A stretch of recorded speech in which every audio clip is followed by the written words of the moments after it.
bonjour à toutes et à tous, bienvenue sur KTV, Kwezi FM, le 106.9 pour un temps de parole en direct, à la radio et à la télévision. On va faire le point et le bilan de ces grandes marées. Pour en parler, on a avec nous Étienne Guillet, le directeur de cabinet de la préfecture. Monsieur le directeur, bonjour. Bonjour. Merci d'avoir accepté notre invitation.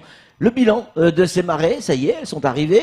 On sait qu'il va y en avoir d'autres prochainement, on va en parler dans un instant. Mais déjà, pour ce qui s'est passé, il n'y a pas eu non plus des raz-de-marée. On a eu quelques fois les pieds dans l'eau, mais rien de plus. Tout à fait, c'est ce qu'on avait dit ensemble quand sur ce plateau, voilà, où j'avais évoqué la possibilité d'avoir quelques centimètres, quelques dizaines de centimètres. On est un peu en dessous de cette mesure pour plusieurs raisons, et tant mieux. On a eu effectivement des conditions météorologiques particulièrement favorables, pas de vent, peu de houle. Faut pas dire pas de houle pendant la première partie de c'est cet ce qu'on craignait, événement. hein. C'est ce qu'on craignait. On craignait effectivement du vent et de la houle. On ne l'a pas eu, donc tant mieux pour Mayotte, tant mieux pour les habitants qui étaient effectivement sur ces zones littorales. On a quand même eu un certain nombre de débordements. Et on a vu Amsa Perret, on va le voir sur les images. On a vu effectivement Amsa Perret, on a vu Iloni, on a vu aussi le boulevard des Crabes. Donc ces points qu'on avait identifiés comme bas ont été effectivement inondés. En revanche, certains points, et ça c'était aussi, ça va faire partie des choses qu'on va pouvoir nous engranger en termes de données, certains points, et je pense en particulier sur Koungou, où on avait, d'après les cartes de l'ADL, qui étaient que des cartes indicatives encore une fois, mais qui avaient été produites, on avait une zone qu'on pensait pouvoir être inondable assez facilement, qui ne l'a pas été dans ce cadre de ces grandes marées. On sait pourquoi ? Sans doute parce que tout simplement nos cartes sont faites à partir des données topographiques qu'on a engrangées depuis un certain nombre d'années, et que des constructions ont été faites sur ces zones qui ont été derrière faites avec des remblais, pour dire les choses très simplement. Et donc ces remblais ont permis sans doute d'éviter que ces zones-là soient inondées. Voilà. Donc ça nous apprend aussi un certain nombre de choses. Je vais donner une chose très simple en termes de retour d'expérience. On sait maintenant que le boulevard des Crabes, il faut qu'on atteigne la cote de 4,19 pour être très clair, pour que le boulevard des Crabes commence à être inondé. Donc voilà, ça veut dire qu'il faut cet événement, on va en tirer un certain nombre d'enseignements. À la fois, on l'a vu sur les barges, sur les transports scolaires, puisque on avait fait en sorte d'interdire la circulation des barges, parce que c'était pas faisable. C'est pas parce qu'on savait que c'était pas faisable, et on savait aussi qu'il fallait prévenir la population pour éviter que le lundi matin ou le dimanche après-midi ou le mardi matin, il y ait du monde qui soit en train d'attendre les barges, qui ne les voit pas arriver, que tout ça crée des tensions qui n'étaient pas nécessaires, et que pareil pour les enfants qui devaient aller de petite terre en grande terre ne puissent pas y aller, etc. Donc, on a été obligé d'anticiper un certain nombre de choses avec les données qu'on avait 3-4 jours à l'avance, ce qui effectivement nous a permis de dire aux gens prenez vos dispositions. Pareil sur les avions. On a pu effectivement, avec ces mesures, annoncer aux compagnies aériennes ne mettez pas vos avions aux horaires habituels parce qu'il n'y aura personne qui pourra les prendre. Oui, parce qu'il n'y aura pas la barge. Parce qu'il n'y aura pas la barge. Donc voilà, tout ça ça a permis d'anticiper. Je crois que ça, c'est une bonne chose. Après, effectivement, on en tire un certain nombre d'enseignements. Sur le boulevard des Crabes, encore une fois, le fameux 4,19, on voit que sur Koungou, il y a des zones qu'on avait imaginées être submersibles qui ne le sont pas au final.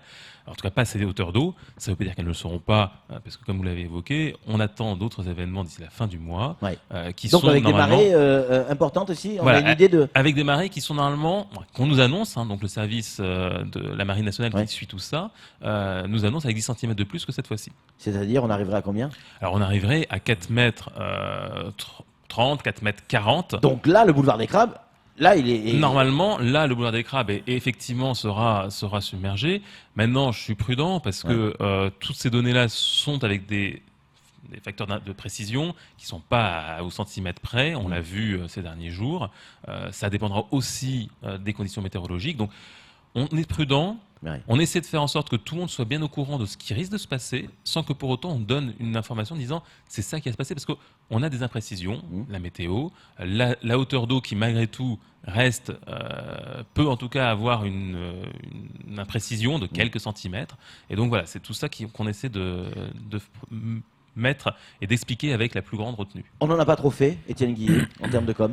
Alors je crois que en termes de com, on n'en fait jamais assez dès qu'on est sur des problèmes de sécurité civile.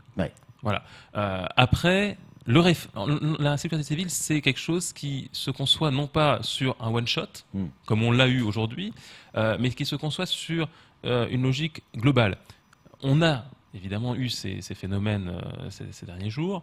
On va en avoir d'autres d'ici à la fin du mois. Et on ne sait pas. Parce que voilà, on a un phénomène en plus de subsidence que tout le monde a découvert aussi dernièrement. Donc on est prudent.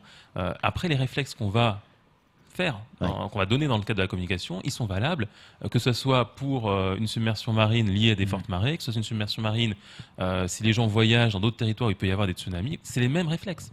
Donc, je crois que la communication qu'on a donnée, c'est une communication qui était tout simplement de faire en sorte que les gens adoptent les bons réflexes. Et puis un point, on va donner la parole à Camar bien évidemment dans un instant, mais un point que l'on va retenir aussi de ces grandes marées, qui vont se représenter à nouveau à la fin du mois, on vient de le dire, c'est les déchets. La une de France Mayotte Matin, aujourd'hui, c'est retour à l'envoyeur. Ce sont nos déchets qui nous sont, pardon pour l'expression, monsieur le directeur de cabinet, qui nous sont renvoyés dans la gueule. Alors effectivement, les grandes marées ont cet intérêt-là, je veux dire, entre guillemets, même si ça montre aussi toute l'étendue de la pollution qu'on peut effectivement émettre les uns les autres. C'est effectivement, il faut qu'on puisse nettoyer tous ces déchets. Tout simplement, encore une fois, sur le boulevard des Crabes, on a eu un débordement hier et avant-hier. Les équipes de l'ADEAL ont tout de suite été à l'œuvre pour pouvoir récupérer. Parce que c'était prévu. Parce que c'était prévu, parce qu'on avait effectivement, on savait que aller sur une route qui encombrait de déchets, c'est une route qui potentiellement est dangereuse. Donc on avait mis en place les équipes pour pouvoir faire en sorte que si des déchets arrivaient sur la chaussée, ils soient ramassés dans les plus brefs délais. Camar Bourra a une question à vous poser. Alors c'est vrai pour moi, oui, on n'en fait pas assez, même si les gens disent oui, on en a trop fait.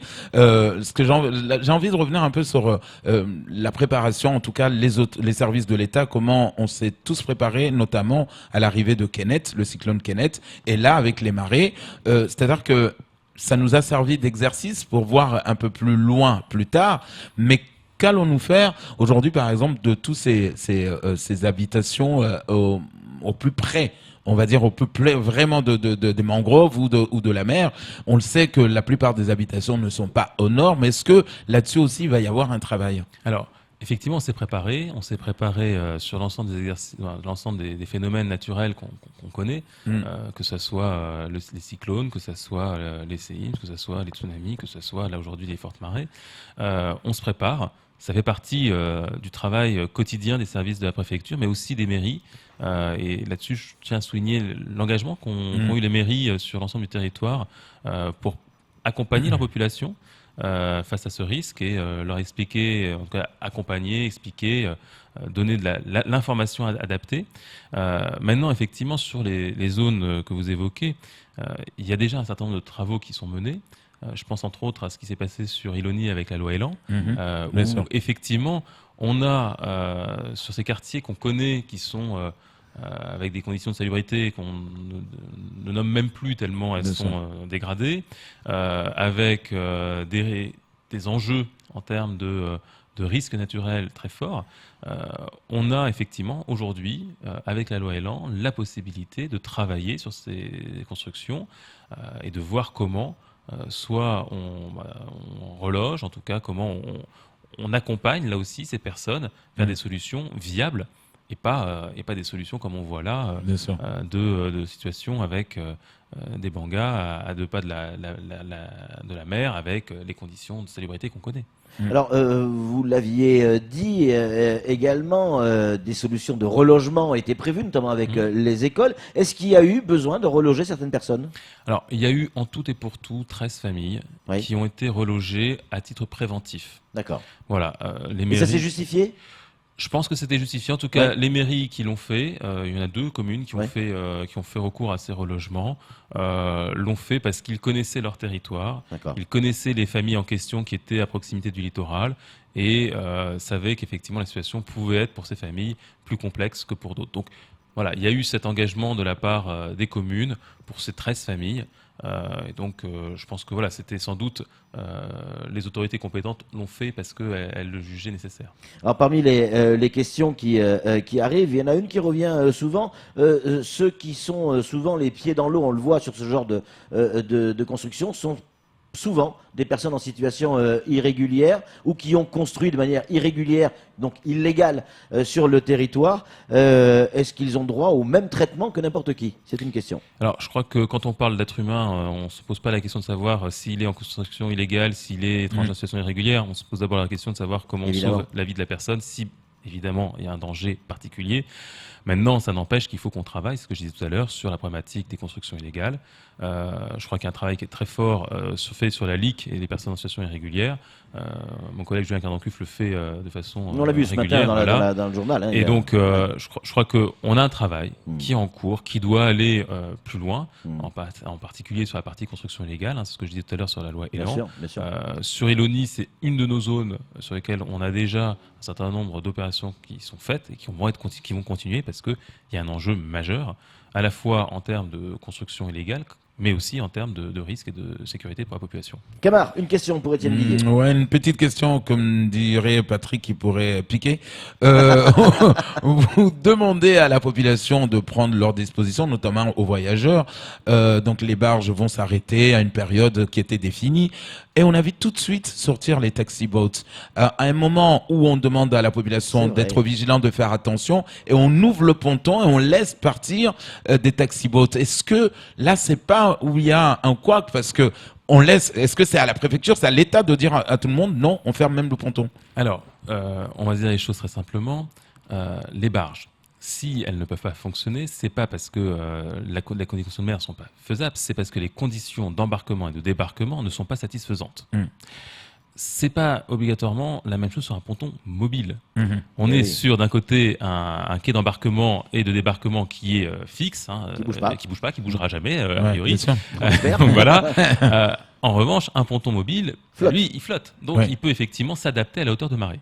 C'est toute la différence qu'il y a entre d'un côté la barge et de l'autre côté l'ensemble des services, des prestataires qui vont sur le lagon, qui eux n'ont pas cette difficulté-là. Ça n'empêche que l'ensemble des gens de mer avaient été avertis, avaient été en tout cas mis en condition parce que on savait qu'il y avait des hauteurs de mer qui étaient potentiellement hautes et donc on leur a demandé d'être très vigilants sur leurs amarres pour pas que tout simplement les choses se passent difficilement pour eux. C'est-à-dire que si la mare est trop tendue, potentiellement ça peut casser, potentiellement ça peut effectivement entraîner le bateau à faire des choses qui ne sont pas celles qui sont souhaitées.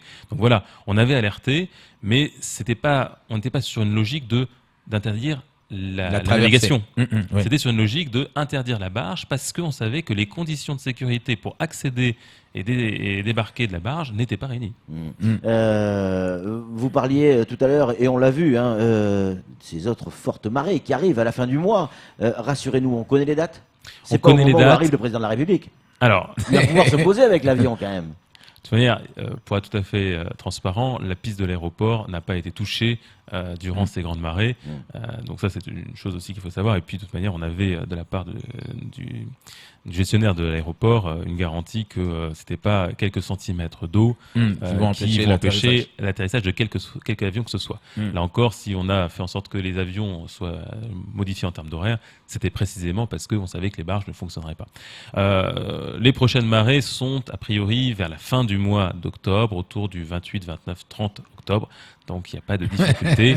On saura gérer ça, je pense, aussi bien qu'on l'a fait cette fois-ci. Et donc tout devrait bien se passer. Donc tout le monde devrait se poser correctement sur la piste. Il n'y a jamais eu de problème de se poser sur la piste. Patrick. Merci encore une fois, Étienne Guillet, d'être venu sur ce plateau et d'avoir répondu à nos questions. C'est tout pour ce temps de parole. Tout de suite, la suite de notre programme.